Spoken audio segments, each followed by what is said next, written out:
हैं आप। मैं फिर से आपके सामने वीडियो लेकर आई हूँ और हम जो चर्चा कर रहे थे कि प्रजातंत्र के समक्ष जो चुनौतियाँ हैं वो क्या क्या हैं, तो हमने जनसंख्या विस्फोट पढ़ा, सांप्रदायिकता, आतंकवाद, बेरोजगारी, इन सभी विषयों पर चर्चा की। आज हम एक विषय है जिस पर चर्चा करेंगे और ये वर्तमान में बहुत ज़्यादा जो है प्रतिकूल प्रभाव डाल रहा है समाज के ऊपर, है ना। बहुत इसके दुष्परिणाम सामने आ रहे हैं और आज ये देखने को आ रहा है कि छोटे से छोटे बच्चे भी जो है इन मादक पदार्थों के सेवन में आगे देखने को मिल रहे हैं और इनका बहुत प्रतिकूल प्रभाव समाज पर पड़ रहा है। तो चलते हैं, आपको सबसे पहले ये जान लें कि ये मादक पदार्थ होते क्या है। एक ऐसे पदार्थ जो व्यक्ति को जो है एक ऐसी मानसिक स्थिति उत्पन्न कर देते हैं, उसके दिमाग को ऐसा कर देते हैं कि वो सब सोचने समझने की क्षमता उस समय जब तक वो उसके प्रभाव में रहता है, उसका असर रहता है, तब तक उनकी सोचने समझने की जो क्षमता है वो खत्म हो जाती है। वो एक अजीब से उसमें रहते हैं, कहते हैं मद में रहना, है ना। मद में रहना, एक अपने नशे में रहते हैं जिससे कि वो अलग ही दुनिया में खोए रहते हैं और वो क्या उस समय क्या करते हैं क्या नहीं करते उनको कोई होश नहीं रहता। इसी क्रम में बहुत बड़े बड़े अपराध भी हो जाते हैं। कई बार हमारे सामने एक बहुत गंभीर चुनौती है, कई बहुत सक्सेस व्यक्ति भी इनके लपेट में आते हैं, इनकी चपेट में आते हैं। बहुत सारे ऐसे ऐसे नामी गिरामी लोग हैं जो इनका सेवन करते हैं। कुछ तो फैशन परस्ती के कारण करते हैं और बाद में ये कभी कभी दोस्तों की संगत से करते हैं, धीरे धीरे इसके आदी हो जाते हैं और चाह कर भी इनसे मुक्ति नहीं पा पाते और बहुत दुष्परिणाम इसके सामने आते हैं। तो आइए चलते हैं, सबसे पहले हम देखें कि ये कौन कौन से हैं जो मादक पदार्थ होते हैं। तो कुछ इनके नाम में लिखे हुए हैं, जैसे गांजा है, अफीम, चरस, शराब, सिगरेट, कोकीन, भांग आदि मादक पदार्थ होते हैं। ठीक है, और भी बहुत सारे हैं, पर यहाँ कुछ जो आप लोगों ने भी सुने होंगे, मैंने भी सुने हैं, तो उनके नाम लिखे हैं। अब इनके प्रभाव क्या क्या पड़ता है, क्या होता है मादक द्रव्यों का प्रभाव। तो सबसे पहले कोई अच्छा प्रभाव नहीं पड़ता है, गलत प्रभाव ही पड़ते हैं। तो पहला जो है वो व्यक्ति के स्वास्थ्य पर प्रतिकूल प्रभाव पड़ता है, यानी व्यक्ति का स्वास्थ्य जो है वो खराब होता चला जाता है, गिरता चला जाता है ना। कभी भी नशे की आदत से आप स्वस्थ नहीं होने वाले हैं, आपका खराब ही परिणाम आएंगे। दूसरा, आर्थिक स्थिति खराब हो जाती है। जब व्यक्ति ये नशे की लत में पड़ जाता है तो वो काम अपना छोड़ देता है, प्लस वो जो नशे होते हैं वो बहुत महंगे होते हैं, तो उनमें अपना जब एक बार चुंगल में फंस जाते हैं उसकी नशे की, तो फिर वो ये नहीं देखते क्या सही है क्या गलत है और धीरे धीरे अपने घर के जो सारा पैसा है वो उस पर लगाते हैं, है ना, सर उसी में खर्च कर देते हैं। तो आर्थिक स्थिति खराब होती है। दूसरा, सामाजिक प्रतिष्ठा पर भी प्रतिकूल प्रभाव पड़ता है, यानी जो व्यक्ति आप देखो कभी एक अच्छा व्यक्ति है, जेंटलमैन है, लोग उसका सम्मान करते हैं। दूसरा वो व्यक्ति है जो नशे करता है, गाली गलौज करता है, अपराध करता है, तो दोनों में से लोग किसको पसंद करेंगे, किसकी इज्जत ज्यादा होगी। जेंटलमैन की ज्यादा होगी जो समाज में एक अच्छे नागरिक के रूप में रहता है ना, सभ्यता का परिचय देता है, ना कि उस नशेलची भंगेलची व्यक्ति को कोई इज्जत करेगा जो ऐसे काम करता है। ठीक, तो सामाजिक प्रतिष्ठा पर भी प्रतिकूल प्रभाव पड़ता है। और अगला है दुर्घटनाएं, झगड़े, अपराध और व्यभिचार बढ़ता है। बिल्कुल, जब व्यक्ति नशे की स्थिति में होता है तो उसके दिमाग पे शून्य हो जाता है, सोचने समझने की क्षमता नहीं रहती और क्या सही है क्या गलत है इसका निर्णय भी वो नहीं कर पाता। तो ऐसे में जब अपन गाड़ी चला रहे होते हैं तो गाड़ी से भी दुर्घटनाएं, कभी खुद की गाड़ी टकरा जाती है, कभी सामने वाले का कर देते, दोनों का नुकसान करते हैं। आपस में झगड़े भी होते हैं, जो आपस में बैठ के नशा कर रहे होते हैं वही आपस में झगड़ जाते हैं, एक दूसरे का हत्या तक कर देते हैं, ऐसे केस सामने आते हैं। अपराध बढ़ते हैं और व्यभिचार बढ़ता है। वो उस समय उनकी सोचने समझने की क्षमता काम नहीं करती, क्या सही है क्या गलत है, तो झगड़े और अपराध और व्यभिचार, हत्या जैसी चीजें सामने आती हैं।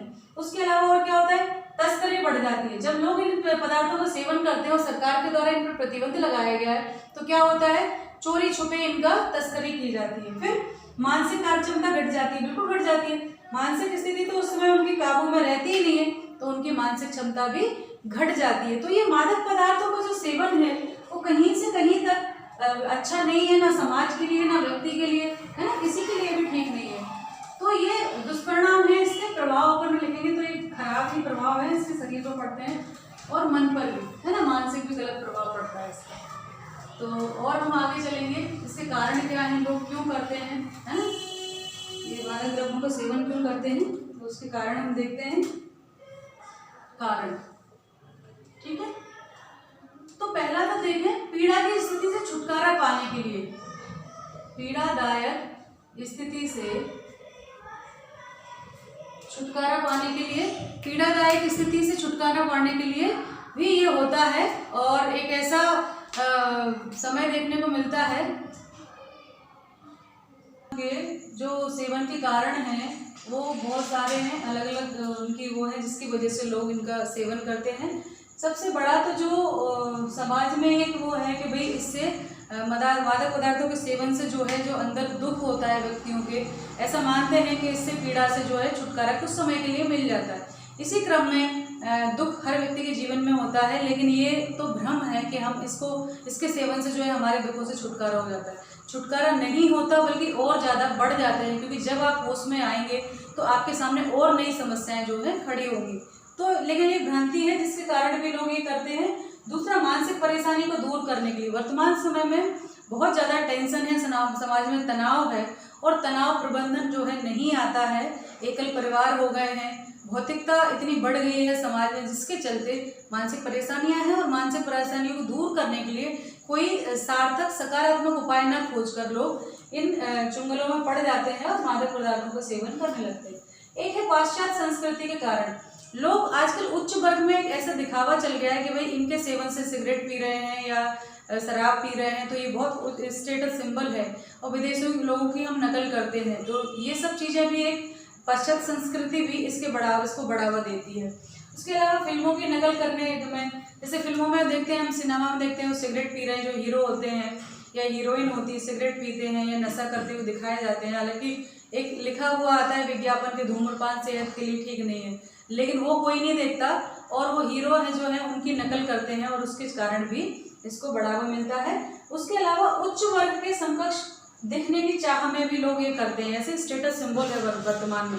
बहुत बड़े बड़े लोग हैं वर्तमान में, आपने देखा टीवी पे भी बहुत स्कैंडल चला था, बड़े बड़े लोग जो है इनके नाम आए थे इस लिस्ट में, जिनको आप अपना आइकन मानते हो, उनके नाम आए थे कि वो भी इस पूरे कारोबार में और इस पूरे रैकेट में जो है उनका नाम आया था कि इतने बड़े बड़े लोग भी इन पदार्थों का नशे के पदार्थों का सेवन करते हैं।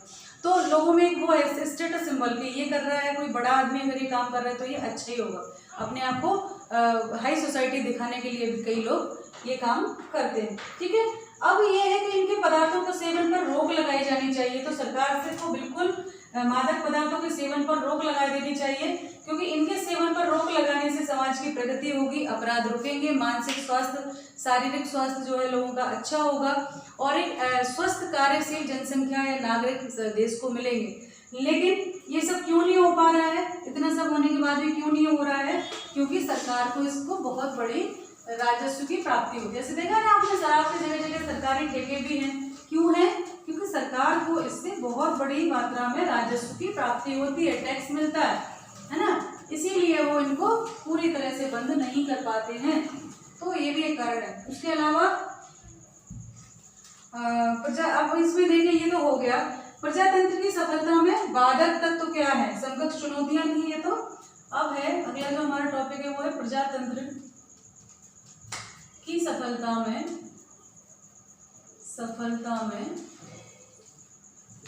बाधक तत्व कौन कौन से हैं उनके ऊपर हम चर्चा करेंगे।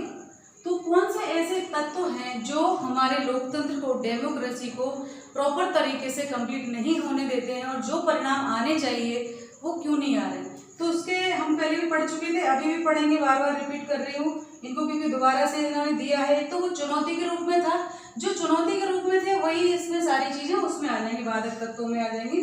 तो एक तो है गरीबी, ठीक है, गरीबी से ही गरीबी, बेरोजगारी, ये सब एक दूसरे से कनेक्टेड है ना। गरीबी और बेरोजगारी की बढ़ती संख्या,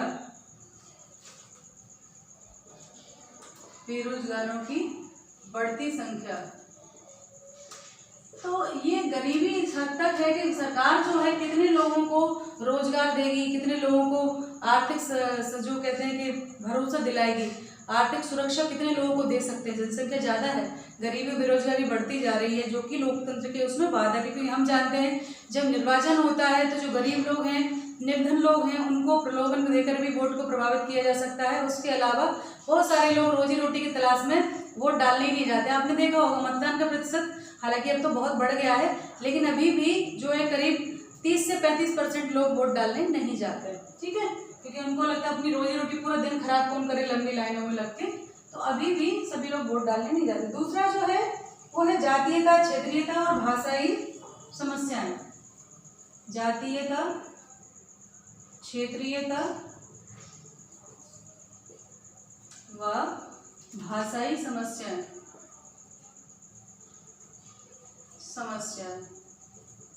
अब ये कैसे करती हैं प्रभावित? देखो कई बार लोग आपने देखा हो जाति के नाम पर वोट मांगते हैं, संकीर्ण राजनीति करते हैं और लोग जाति के नाम पर वोट देते भी हैं, चाहे वो व्यक्ति योग्य हो अथवा ना हो। तो इससे एक लगाव, एक कटाव भी पैदा होता है समाज में, एक विभिन्नता तो नहीं कहेंगे, एक अलगाव बहुत पैदा होता है, अपने आप को एक समाज की जाति के रूप में अलग कर लेना। दूसरा है क्षेत्रीयता। लोगों के अंदर क्षेत्रीयता की भावना होती है कि हमारे क्षेत्र का व्यक्ति है तो हम इसी को वोट देंगे, है ना। तो और जो नेता चुन के जाते हैं वो भी अपने क्षेत्र का ही विकास करते हैं, है ना, वो संपूर्ण उसका नहीं करते। इसी क्रम में बहुत सारे आपने देखा होगा एक राज्य से अलग राज्य क्यों बनते हैं, क्योंकि वो जो क्षेत्र दूसरा बनता है अलग राज्य की मांग कर रहा होता है, उसका ये कहना होता है कि हमारा विकास नहीं हो पा रहा है, हम एक अलग राज्य के रूप में होंगे तो अपने खुद का नेता होगा, खुद की सरकार होगी और हमारा विकास संभव होगा। तो क्षेत्रीयता की भावना जो है वो भी लोकतंत्र के संचालन में एक बाधा है। और भाषाई समस्याएं। भाषा, पूरे भारत में विभिन्न भाषा भाषी लोग हैं, विभिन्न बोलियों वाले लोग हैं, हजारों की संख्या में हैं। तो ऐसे में भाषा के प्रति एक लगाव होता है कि ये हमारे भाषा भाषी लोग हैं, तो उनके प्रति एक लगाव होता है, एक अलग कहते हैं कि एक अलग अलग थलग अपने आप को केंद्रित कर लेते हैं। दूसरा, तारतम्यता नहीं मिला पाते पूरे देश के साथ, है ना। तो ये भी कुछ ऐसी पृथक्करण की कुछ ऐसी चीजें हैं समाज में, हमारे भारत में, जो लोकतंत्र के संचालन में बाधा पैदा करती है। उसके अलावा और क्या है? सामाजिक कुरीतियां। ठीक है, सामाजिक कुरीतियां।